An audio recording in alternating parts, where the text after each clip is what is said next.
आज मैं आप लोगों को एक बीमारी के बारे में बताऊंगी जो मौसम बदलने पे ज़्यादातर देखा जाता है।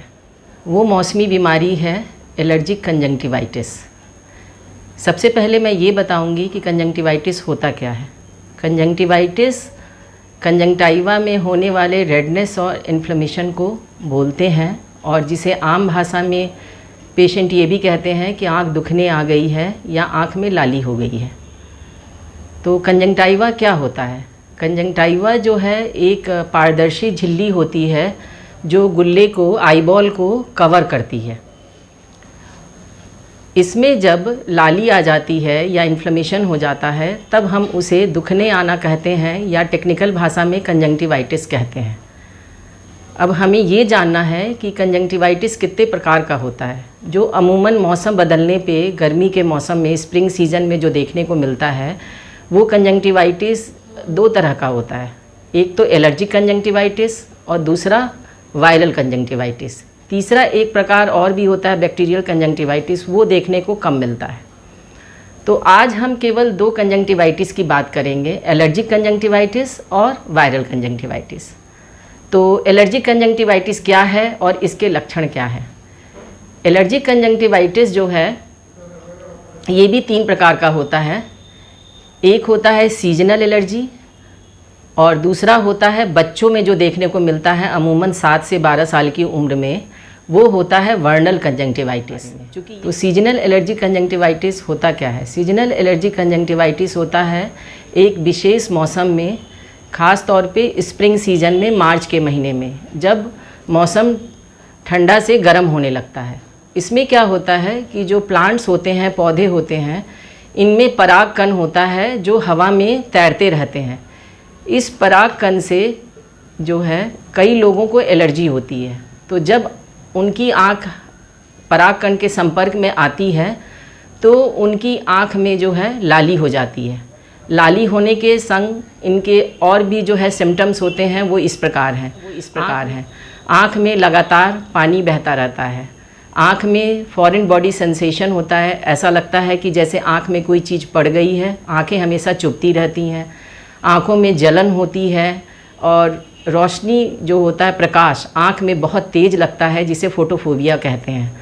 और सबसे मुख्य लक्षण है खुजली। एलर्जिक कंजंक्टिवाइटिस का जो सबसे महत्वपूर्ण लक्षण है वो है खुजली का आना। यदि किसी की आँख बहुत ज़्यादा खुजला रही है तो इसका मतलब ये है कि उसे एलर्जी है।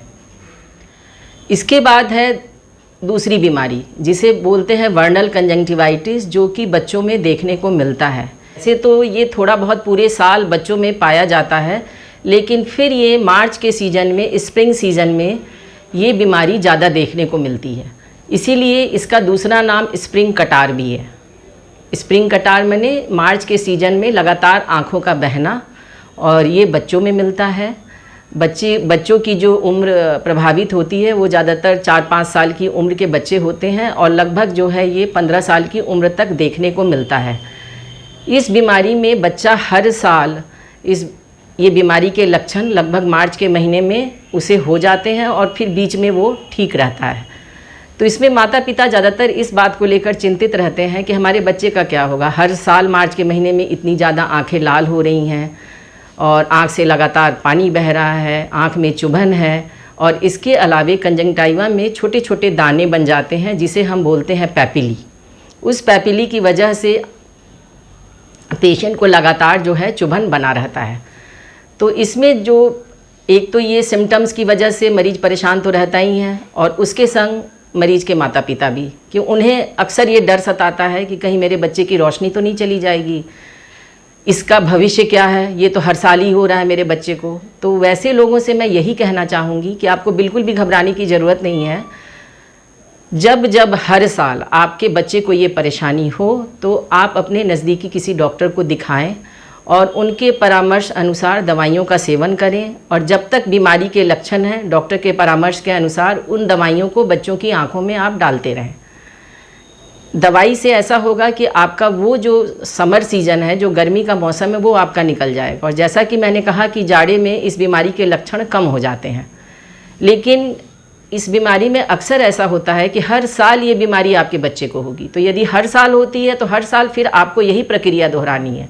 आपको डॉक्टर के पास जाना है, दवाइयाँ लेनी हैं और उसके परामर्श के अनुसार दवाइयाँ उतने निश्चित समय तक डालती हैं। जब ठीक हो जाए तो दवाई बंद कर देनी है, या बीच में ऐसा लगता है कि थोड़ा बहुत हो रहा है तो फिर आप डॉक्टर के सलाह के अनुसार ही उन दवाइयों का सेवन करें। अपने हिसाब से आप किसी भी मेडिकल से स्टेरॉयड, हाई पोटेंसी के स्टेरॉयड आई ड्रॉप लेकर बिल्कुल न डालें, क्योंकि इसमें ज़्यादातर जो डॉक्टर्स प्रिस्क्राइब करते हैं उसमें कई बार डॉक्टर लो स्टेरॉयड भी लिखते हैं। तो यदि लो स्टेरॉयड वो लिख रहे हैं तो उसका तो उतना साइड इफ़ेक्ट नहीं है, लेकिन जो आप मेडिकल में जाकर जो हाई पोटेंसी के स्टेरॉयड आई ड्रॉप यूज़ करते हैं उसका साइड इफ़ेक्ट बहुत है।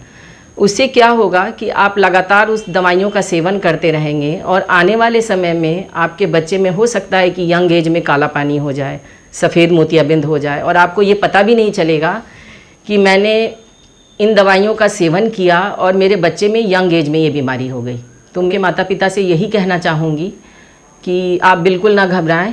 ये बीमारी हो सकता है हर साल आपके बच्चे को हो, और आप देखकर ये सोचें कि भाई मेरे बच्चे की जो है आँखों की रोशनी का क्या होगा। तो इसमें अंधापन बिल्कुल नहीं होता है।